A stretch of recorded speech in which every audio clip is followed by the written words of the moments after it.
बिस्मिल्लाहिर्रहमानिर्रहीम। Welcome to my YouTube channel. आज हम कलेक्टिव बार्गेनिंग के हवाले से पार्ट 2 की वीडियो में डिस्कस करेंगे कि कलेक्टिव बार्गेनिंग के क्या एडवांटेजेस और डिसएडवांटेजेस हैं।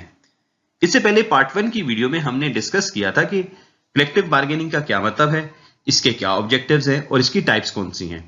पार्ट 1 की वीडियो का लिंक डिस्क्रिप्शन में मौजूद है, आप उसे अपने कॉन्सेप्ट की क्लैरिटी के हवाले से जरूर देखिएगा।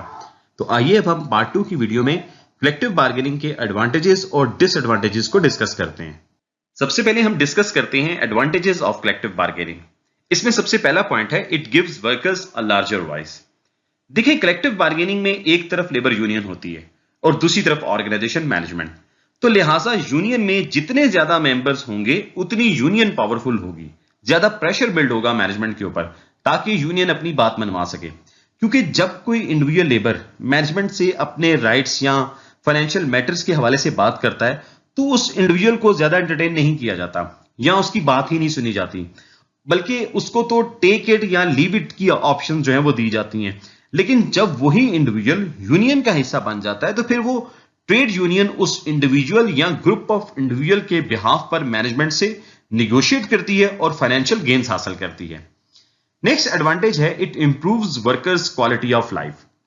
कलेक्टिव बार्गेनिंग के एग्रीमेंट में अमूमन वर्कर्स के लिए फाइनेंशियल गेन्स के हवाले से मामला तय किए जाते हैं, जिसमें उनकी wage, annual bonus, working hours वगैरह शामिल हैं।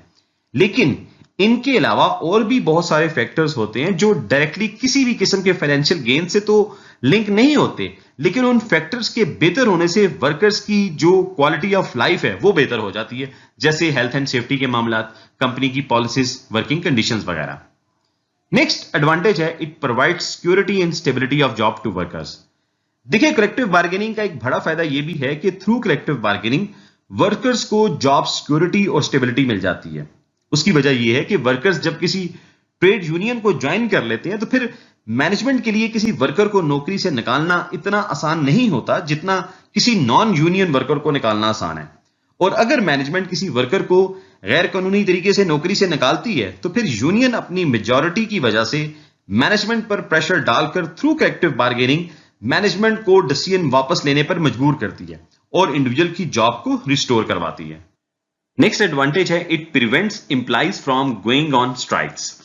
देखिए, जब एम्प्लॉयर और एम्प्लॉइज के दरमियान कोई कॉन्फ्लिक्ट आता है और वो सॉर्ट आउट ना हो तो जो मोस्ट पॉपुलर ऑप्शन होती है एम्प्लॉइज के पास वो है स्ट्राइक।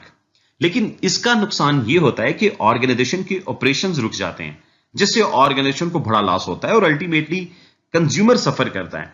तो फिर कलेक्टिव बार्गेनिंग का फायदा ये होता है कि वर्कर्स को अपने इश्यूज को रिजॉल्व करने के लिए कोई स्ट्राइक वगैरह नहीं करनी पड़ती, बल्कि वो अपनी यूनियन या रिप्रेजेंटेटिव्स के जरिए मैनेजमेंट से निगोशिएट करते हैं और अपने इश्यूज को रिजॉल्व करते हैं। जबकि दूसरी तरफ कलेक्टिव बार्गेनिंग एम्प्लॉयर को भी प्रोटेक्ट करती है, क्योंकि कलेक्टिव बार्गेनिंग का एंड एक एग्रीमेंट की सूरत में होता है जो दोनों पार्टीज, एम्प्लॉयर और एम्प्लॉइज दोनों के लिए काबिल कबूल होता है। और एक और बड़ा फायदा यह भी कि एम्प्लॉइज या वर्कर स्ट्राइक नहीं करते, जिससे ऑर्गेनाइजेशन के ऑपरेशन स्टॉप नहीं होते और ऑर्गेनाइजेशन को लॉस नहीं होता। नेक्स्ट एडवांटेज है it represents every member of the organisation.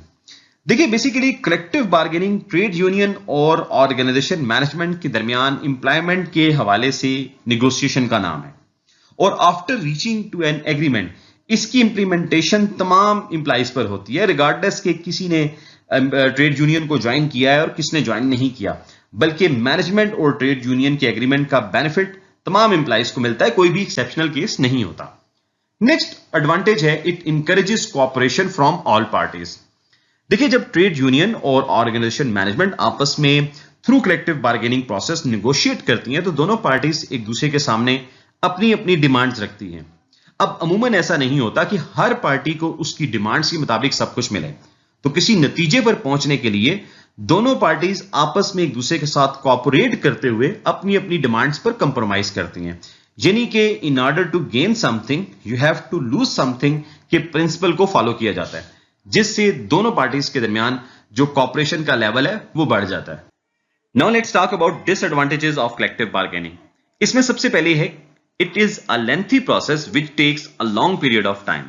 देखिए, जब मैनेजमेंट और ट्रेड यूनियन के दरमियान कोई कॉन्फ्लिक्ट आता है तो आपस में निगोशिएट करते वक्त दोनों पार्टीज एक दूसरे के सामने अपनी अपनी डिमांड्स रखती हैं और उन पर डिस्कशन होती है और ये डिस्कशन 1-2 घंटों की बात नहीं होती, बल्कि निगोशिएशन में कई कई महीने लग जाते हैं। इवन सालों तक इश्यूज जो हैं वो रिजॉल्व नहीं होते और डिस्कशंस चलती रहती हैं। और अगर वर्कर्स डेज ऑफ पर चले जाएं तो उससे प्रोडक्टिविटी और परफॉर्मेंस दोनों मुतासर होती है।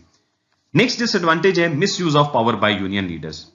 ये बड़ा कॉमन डिसएडवांटेज है कलेक्टिव बार्गेनिंग का। अमूमन यूनियन लीडर्स अपने पर्सनल बेनिफिट्स को हासिल करके वर्कर्स को इग्नोर कर देते हैं, या समटाइम्स जब यूनियन लीडर्स को अपने पर्सनल बेनिफिट नहीं मिलते तो वो वर्कर्स को एक्सप्लॉइट करते हैं कि वो स्ट्राइक या बाइकआउट कर दें, जिससे ऑर्गेनाइजेशन और वर्कर्स दोनों का नुकसान होता है। और यह भी पॉसिबल होता है कि ऑर्गेनाइजेशन मैनेजमेंट वर्कर्स की डिमांड को मान लेती है लेकिन यूनियन लीडर्स की पर्सनल बेनिफिट्स की डिमांड को नहीं मानती। तो फिर नतीजा यह निकलता है कि यूनियन लीडर्स जो हैं वो जब उन्हें अपने पर्सनल बेनिफिट्स नहीं मिलते तो वो फिर वर्कर्स की डिमांड भी पूरी नहीं होने देते। नेक्स्ट डिसएडवांटेज है लॉस ऑफ इंडिविजुअल वॉइस। देखिए, एक यूनियनाइज्ड एनवायरनमेंट में इंडिविजुअल वर्कर खुद से मैनेजमेंट से अपनी टर्म्स ऑफ एम्प्लॉयमेंट के बारे में निगोशिएट नहीं करता, क्योंकि यूनियन ही कलेक्टिव प्रेफरेंसेस को रिप्रेजेंट करती है, जिससे इंडिविजुअल की पर्सनल नीड्स जो हैं, पर्सनल वांट्स जो हैं, पर्सनल डिमांड्स जो हैं वो मुतासिर हो सकती हैं। नेक्स्ट डिसएडवांटेज है मैनेजमेंट में be threaten to accept unwanted demands of labour union. देखिए, लेबर यूनियन के पास मेजॉरिटी ऑफ वर्कर्स की पावर होती है जो मैनेजमेंट को थ्रेट करती है कि वो यूनियन के तमाम मुतालबात मान लें, क्योंकि अगर मैनेजमेंट उनके मुतालबात नहीं मानती तो वो स्ट्राइक की धमकी देते हैं। और अक्सर यूनियन मैनेजमेंट से वो बातें भी मनवा लेते हैं जो ऑर्गेनाइजेशन के लिए फेवरेबल नहीं होती, जो शॉर्ट रन या लॉन्ग रन में नुकसान का बायस बन सकती हैं। नेक्स्ट डिसएडवांटेज है collective bargaining may require everyone to bound by the contract.